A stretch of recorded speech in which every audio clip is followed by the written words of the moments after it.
Bem-vindo ao Viver Sustentável. O programa de hoje começa com um alerta. Em 2 milhões de anos, nunca atingimos um patamar tão alto de concentração de gases do efeito estufa, dióxido de carbono, CO2 na atmosfera, como nos dias de hoje, segundo os cientistas norte-americanos. O dióxido de carbono, CO2, é considerado um dos principais responsáveis pelo aquecimento global. Cientistas que monitoram os níveis de CO2, dióxido de carbono, confirmam que este gás chegou ao volume de 400 partes por milhão na sua concentração na atmosfera. Segundo eles, o que estamos assistindo é totalmente causado pela atividade humana. Esses cientistas acreditam que foi a queima de combustíveis fósseis, carvão para eletricidade e gasolina nos veículos que causou a grande maioria do aumento da concentração de carbono no ar. Quando começaram as primeiras medições de dióxido de carbono na atmosfera, em 1958, os níveis eram de 315 partes por milhão, o que significa que os níveis de CO2 têm aumentado numa velocidade de 2 partes por milhão por ano. Segundo estudos recentes, esta taxa é 100 vezes mais veloz do que a taxa observada no início da Era do Gelo. Naquela época, eram necessários 7.000 anos para que os níveis de CO2 subissem 80 partes por milhão. Agora, o mesmo aumento ocorreu em apenas 55 anos. Essa velocidade é o que preocupa, pois se os níveis de dióxido de carbono, de CO2, sobem 100 partes por milhão ao longo de milhares ou milhões de anos, as plantas e animais conseguem se adaptar. Mas isso é impossível no ritmo atual. A última vez que os níveis de carbono foram tão altos ocorreu há 2 milhões de anos, durante a era chamada de Pleistoceno. Esse alerta tem o objetivo de confirmar que medidas urgentes precisam ser tomadas pelas organizações, pelo governo, pelas empresas, pelos consumidores, por toda a sociedade, para mudar o nosso modo de produzir e consumir, para evitar que continuemos colocando em risco o futuro das próximas gerações. No programa de hoje vamos falar sobre as emissões de gases do efeito estufa no Brasil, os gargalos da gestão de resíduos no Brasil, como a tecnologia está contribuindo para gerar empregos verdes. Vamos conhecer a Revolução Têxtil, conhecer os vencedores do Prêmio Fiesp de Sustentabilidade. Vamos ver o vaso sanitário desenvolvido no Brasil que economiza água. Vamos saber como as artes e a música popular brasileira podem contribuir para a conscientização ambiental. Entre 2005 e 2010, a diminuição nas emissões de gases do efeito estufa no Brasil foi devida à redução do desmatamento na Amazônia. De acordo com o Inventário Nacional recentemente divulgado, o Brasil já cumpriu parte da sua meta voluntária definida para 2020, mas essa redução deveu-se em grande parte à diminuição do desmatamento, esperando agora que o setor produtivo também faça a sua parte. Embora seja uma boa notícia, ainda não dá para comemorar, porque os gases do efeito estufa nos demais setores cresceram nos últimos anos. Em números absolutos, em 2010, o país emitiu 1,25 bilhão de toneladas de CO2 equivalente, contra 2,03 bilhões de toneladas em 2005. No entanto, se excluirmos as florestas, as emissões no Brasil aumentaram o equivalente a 12% entre aqueles anos de 2005 e 2010. Por isso, a possibilidade de reduzir as emissões apenas com o combate ao desmatamento está próxima de acabar. E o desafio agora será investir mais em ciência e tecnologia e em ações ligadas à melhoria da mobilidade urbana, pois os congestionamentos de veículos são responsáveis por grande parte dessas emissões. Estudo recente mostra que o ar na cidade de São Paulo seria 30% mais poluído se não existisse o metrô, que transporta 4 milhões de passageiros todo dia. O resultado faz parte de uma simulação feita pela Universidade Federal de São Paulo, que mostra o aumento nas concentrações dos poluentes no ar, principalmente de material particulado. A pesquisa, intitulada Efeitos Positivos em Saúde devido ao transporte urbano sobre trilhos, estudo de caso para São Paulo, também analisou as interfaces e os impactos da existência do metrô na capital paulista sob vários aspectos, como economia, acessibilidade e saúde. A análise, feita durante uma década, comparou os dias em que o metrô funcionou normalmente com aquelas datas em que houve greves e o metrô parou em 2003 e 2006. A conclusão foi que o serviço de metrô leva a uma significativa diminuição na emissão de poluentes. Os levantamentos usaram as medições de qualidade do ar fornecidas pela CETESB, Companhia Ambiental do Estado de São Paulo, além de dados do Programa de Aprimoramento das Informações de Mortalidade no município de São Paulo. Nos dias em que a cidade fica sem metrô, há, sem dúvida nenhuma, um aumento considerável nos atendimentos em prontos socorros e nas internações hospitalares. Isto ocorre porque o aumento da concentração de poluentes indesejáveis na atmosfera prejudica a saúde dos seres humanos.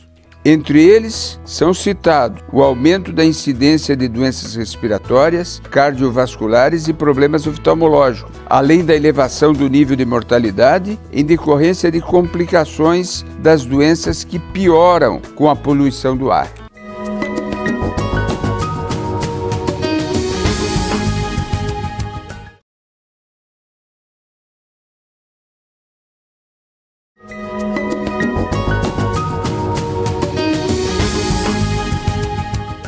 Sancionada em 2010, após 20 anos tramitando no Congresso, a Política Nacional de Resíduos Sólidos, a nova lei, foi considerada avançada por propor uma nova forma de gestão do lixo nos municípios brasileiros. Entre diversos pontos, a lei obriga os municípios a substituir os lixões por aterros sanitários até 2014 e também considera como corresponsáveis pelos resíduos gerados as indústrias, o comércio, os municípios e os consumidores finais. No entanto, por ser complexo, o cumprimento da lei exige muita negociação. A destinação correta de resíduos ao final da sua vida útil, como lâmpadas e eletroeletrônicos, embalagens e medicamentos, depende de acordos entre a indústria, o varejo e o governo, e já passados 3 anos ainda estão sendo formulados. Na prática, não há, por enquanto, um plano de abrangência nacional para o descarte de resíduos e os acordos setoriais ainda estão em negociação entre as partes. Segundo levantamentos feitos por setores não governamentais, os setores que estão mais avançados na elaboração de planos de logística reversa para a gestão de resíduos estão os setores de embalagens, de lâmpadas e de eletroeletrônicos. Na lanterna, sem nenhum plano por enquanto, está o setor de medicamentos. No caso das embalagens, uma das 4 propostas enviadas ao governo reúne 22 associações e grandes empresas de bens de consumo. Defende esta proposta que empresas, cooperativas de catadores e recicladores já estão aptas para cumprir a lei, sem ser necessário estruturar um novo modelo para a reciclagem no país.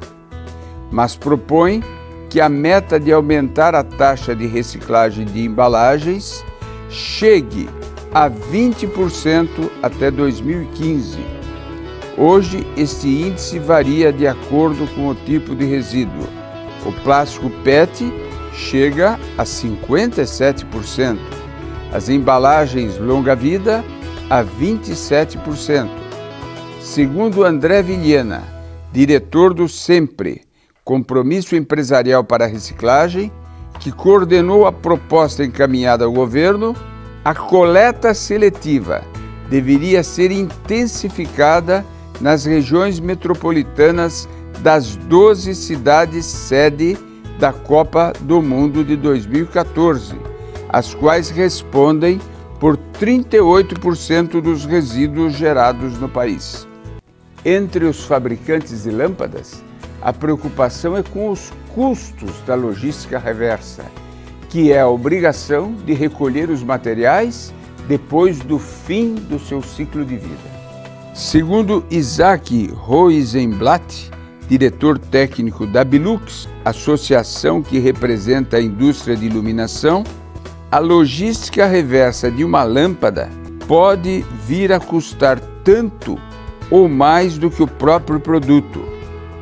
A proposta do setor prevê a criação de pontos de coletas nas lojas. O varejo também deverá receber os eletroeletrônicos segundo o plano que o setor apresentará ao governo. As lojas serão responsáveis por armazenar o lixo eletrônico e encaminhá-lo à indústria. A má notícia para o consumidor é que ele poderá pagar uma parte desta conta, pois as indústrias entendem que uma forma de viabilizar economicamente o sistema é adotar uma taxa a ser paga pelo consumidor no ato da compra. Outro ponto da legislação nacional de resíduos sólidos, que obriga os municípios até 2014 a substituir os seus lixões por aterros sanitários adequados, também parece longe de se realizar, porque hoje, na véspera daquela data, 3.000 municípios brasileiros ainda colocam os seus resíduos em locais inadequados. Em 2012, foram enviados para destinos inadequados 24 milhões de toneladas de lixo, o que corresponde a 37,5% do lixo gerado no país. Isso segundo o levantamento da Associação Brasileira de Empresas de Limpeza Pública e de Resíduos Especiais. A pesquisa aponta ainda que dos 64 milhões de toneladas de resíduos gerados ao longo do ano passado, 6,2 milhões nem sequer foram coletados. O Nordeste é a região do Brasil com maior percentagem de resíduos levados de uma forma indevida para lixões.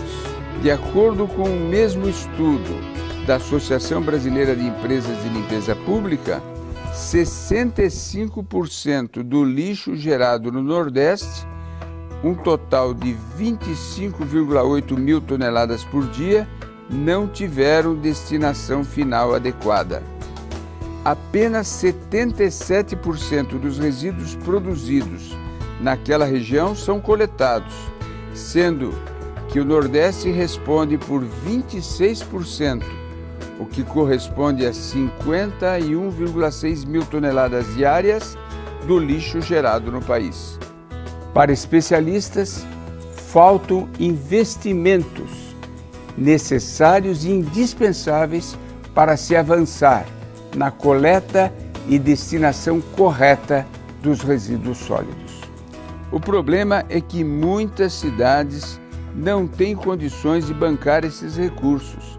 A maioria desses municípios tem menos de 10 mil habitantes e não dispõe de condições técnicas e financeiras para solucionar a questão dos resíduos sólidos de forma isolada.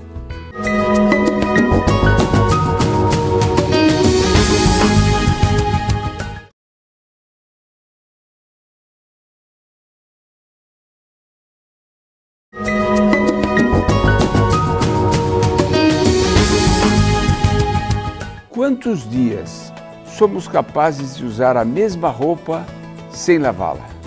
Entre os itens do vestuário masculino, a peça que mais costuma ser levada à máquina de lavar é a camisa.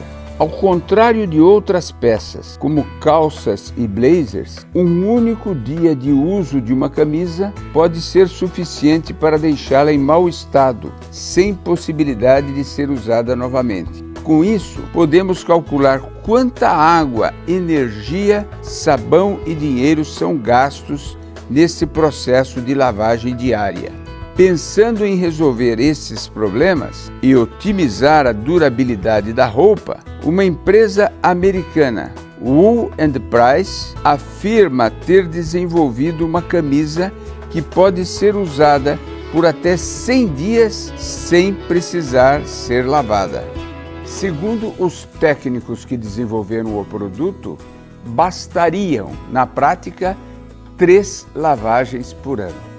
Para provar que isto é possível, a empresa convidou 15 pessoas de várias partes do mundo para fazer a prova dos 100 dias. Cada uma deveria usar a mesma camisa todos os dias e sem mudar a rotina. Além das atividades comuns no dia a dia, como ir ao trabalho, ao supermercado ou sair para beber com os amigos, a camisa foi usada em situações que estimulavam a produção de suor. Os convidados participaram de maratonas, brincavam com os animais de estimação em casa, chegando a rolar no chão e ainda dançavam em baladas à noite, sempre com a mesma camisa. Qual o resultado? Segundo a empresa, nenhum mau cheiro, nenhum amarrotado, nenhum sinal de que a camisa havia sido usada tantas vezes. A tecnologia por trás desta extraordinária proeza não é conhecida em detalhes. A empresa revela apenas que a camisa é feita de material mais resistente do que o algodão e que é composta por fios de lã super finos, utilizados pela indústria da moda de luxo. De acordo com a WIP, o tecido de fios de lã teria a capacidade de absorver o suor, que depois se evapora no ar mais rapidamente do que o algodão. Outra vantagem, segundo a empresa, é que a camisa é feita com material especial que também se recuperaria mais rapidamente depois de amassados. Esta super camisa, que demorou 6 meses para ser criada, ainda não está disponível em escala comercial. A WIP, empresa que a desenvolveu, solicitou recursos num site especializado em financiamento coletivo. Solicitou $30 mil e já arrecadou mais de $160 mil neste financiamento inicial. Inovação e sustentabilidade caminham juntas e certamente no futuro serão as grandes responsáveis pelas mudanças significativas na nossa forma de produzir, consumir e de viver. E certamente destas inovações redundarão diminuições no consumo de recursos naturais, como água e energia. É o caso da empresa brasileira Aquamatic, que criou um vaso sanitário que economiza mais de 50% da água utilizada num vaso sanitário convencional. O sistema utiliza apenas 2 litros de água, enquanto que os sistemas convencionais gastam mais de 6 litros. Segundo o fabricante, a novidade pode ajudar a revolucionar o setor. Isto porque um dos grandes vilões das grandes empresas e centros empresariais é justamente o dispendioso consumo de água. Nesses ambientes, o banheiro é o local com maior desperdício, com duchas, torneiras e vasos sanitários desregulados. Além de utilizar muito menos água do que o vaso sanitário comum, este vaso é fabricado com ABS, que utiliza um polímero resistente, que não polui nem durante a sua fabricação, nem depois no descarte. Segundo a Aquamatic, a lista de seus clientes para aquisição deste vaso sanitário econômico já inclui Mercedes-Benz, Johnson & Johnson, Porto Seguro, PUC, Vivo, Shopping Centers, entre outros. O Prêmio Mérito Ambiental é um dos mais importantes prêmios concedidos no Brasil pela Fiesp de São Paulo. Esse prêmio visa incentivar boas práticas no setor produtivo. Este ano foram agraciadas 2 empresas do interior paulista. Na categoria Micro e Pequena Empresa, a vencedora foi a Notox Indústria e Comércio de Biolubrificantes, de Piracicaba, no interior de São Paulo. Entre as médias e grandes empresas, o prêmio ficou com a Gerenciamento de Resíduos Industriais, GRI, de Americana. Este projeto de pesquisa, desenvolvimento e formulação de biolubrificantes feito pela Notox permite a substituição de óleos minerais por óleos vegetais como lubrificantes, e as suas emulsões são muito mais fáceis de serem tratadas por serem biodegradáveis. No caso da Notox, isto resultou em menor gasto de reagente, facilitando o tratamento biológico da água resultante do processo de separação do óleo e dispensando a correção de pH no final do processo. Quanto ao prêmio destinado à GRI, deveu-se a outro projeto vencedor, o Revitalamp, que tem como objetivo buscar uma solução para o resíduo de lâmpadas fluorescentes e de vapores metálicos.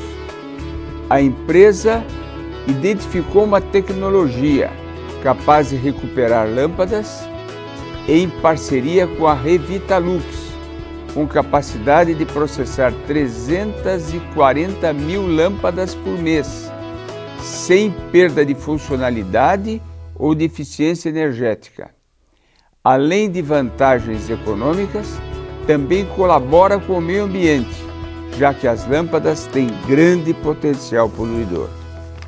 A seguir, além de ver como é desenvolvido este biolubrificante na Notox, à base de material vegetal renovável, vamos também discutir como as políticas públicas do Brasil precisam mudar para ajudar o desenvolvimento, a ciência e a tecnologia de novas formas que substituam problemas por soluções, que inovem e criem soluções sustentáveis para a produção brasileira.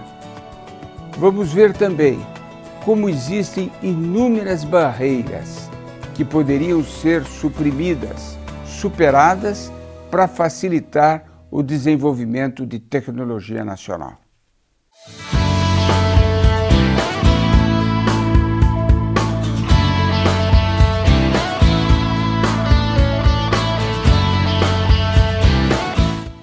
A Notox surgiu em 2007, numa oportunidade de negócios que surgiu, que eu já estava buscando fazer alguma outra coisa, mais ou menos nessa área de biotecnologia ligado a óleos vegetais, porque eu tinha como visão de negócio a questão de que Piracicaba era o polo nacional dos biocombustíveis, que o etanol estava estourando com o advento dos carros flex, o etanol estourou de novo. O maior contrassenso que pode existir é uma cadeia produtiva que gira em torno da produção de etanol, se utilizando de lubrificantes à base de petróleo para produzir um substituto da gasolina. Então passamos de 2007 até quase 2009 aqui sem vender, tá? Desenvolvendo o mesmo produto, mas numa linha mais básica, uma linha média, uma linha mais cara, tal. Não é só o óleo que lubrifica o produto ali que tinha que ser biodegradável. Tinha que o protetivo anticorrosivo não ter, por exemplo, boro, que é contaminante das estações de tratamento de efluente. Não podia ter um tipo de biocida ali que tivesse formol, por exemplo, que é o tóxico, que mata a bactéria das estações de tratamento de efluente, que deixa de ser biodegradável. Então tudo isso a gente foi apanhando no caminho e alguns clientes de boa vontade ajudando a gente a testar, porque a dinâmica da nossa iniciativa ou da iniciativa privada em geral no Brasil, ela é muito diferente da dinâmica das universidades, das parcerias público-privada no Brasil. Por exemplo, nos Estados Unidos você compra um projeto, eles resolvem rápido, acompanham a iniciativa privada. O Brasil é complicado, você manda, eles mandam um projeto, eles têm que incluir vários coordenadores, eles têm que incluir estagiários, pós-graduandos, fazer uma revisão de literatura. Algumas pesquisas de primeiro mundo, que a gente não tem esse tipo de pesquisa, mostra que 50% pelo menos dos lubrificantes de base petróleo usados no mundo hoje, pelo menos no primeiro mundo, é jogado na rede ou no ar, ou direto na água. Em relação à pesquisa e desenvolvimento, hoje o Brasil não tem assim uma linha de pesquisa como tem dos biocombustíveis, por exemplo. Então, por exemplo, um polo de biolubrificantes ou oleaginosas escolhidas pelo mercado para sofrer pesquisa e desenvolvimento em cima, incentivo à plantação de alguma oleaginosa, como tinha antes lá do biodiesel. Quer dizer, a gente não sabe se a ANP regula a gente não sabe se a Anvisa regula a gente, porque a gente vende oleaginosa não tóxica, ela é comestível, não é comestível, pode pôr na boca, não pode pôr na boca. E daí a gente sofre uma nebulosidade do IBAMA, que a gente tem que pagar, porque a gente usa um produto que é fruto de desmatamento, como se a gente desmatasse lá atrás para colher mamona, como a gente usa. Então isso quanto ao produtor. O produtor ele não tem um incentivo de produzir, vamos dizer, um subsídio como tinha no etanol lá atrás. Porque a gente só vai ter um preço realmente competitivo quando tiver escala. Importação de aditivos que não é permitido aqui, a gente é sobre taxado de importação, é produto importado, incide COFINS, incide IPI, que não deveria, tem alguns aditivos que incidem 2, 3 vezes, porque incide sobre a matéria-prima que eu compro e incide sobre o produto que eu vendo. E a gente está num estágio que a gente está como? A gente está com produtos prontos, produtos maduros, competitivos, pronto para receber um tipo de capital para entrar no mercado, para pôr gente na rua, para pôr distribuidor, para pôr propaganda, para entrar de fato no mercado. Tá? Esse investidor, ele se desinvestiu, tá? E hoje nós estamos prontos para receber aportes, que hoje é o que a gente tem, é expertise em pesquisa, em desenvolver produtos contra tipos de mineral. Então a empresa liga aqui para mim e fala, eu estou com um problema assim, eu não posso mais usar o que eu estou usando. Então a gente vai ver o que ele usa, a gente desenvolve. Então quer dizer, não é só restrito à linha de produtos, mas produtos customizados. Para partir de uma planta completa hoje, para produzir o que a gente vem produzindo com um bom laboratório, na faixa de 2 a 3 milhões de reais.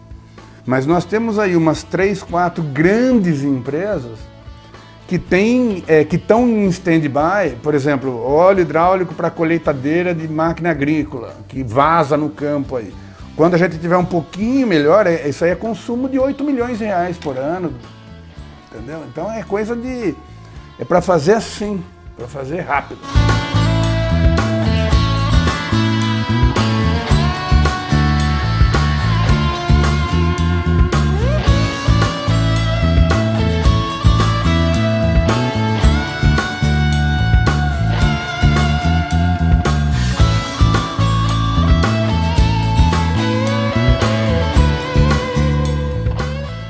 encerramento do nosso programa de hoje, a Orquestra Filarmônica de Rio Claro, no interior de São Paulo, nos mostra como, ao abordar um tema ecológico, a música pode contribuir para aumentar a consciência ambiental.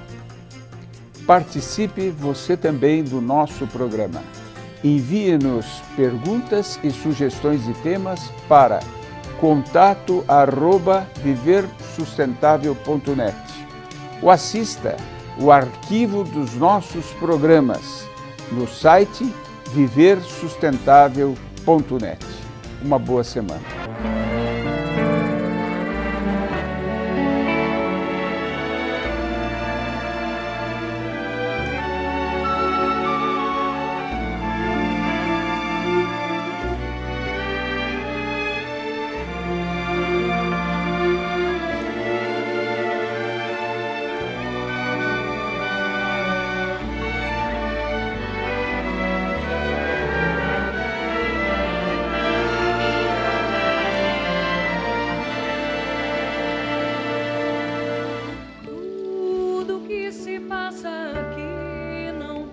De um naufrágio, eu me criei no mar e foi lá que eu aprendi a nada. Pra nada, eu aprendi pra nada.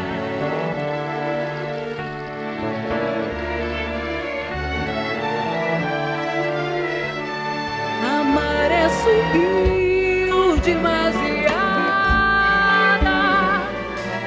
E tudo aqui está, quer água, quer água.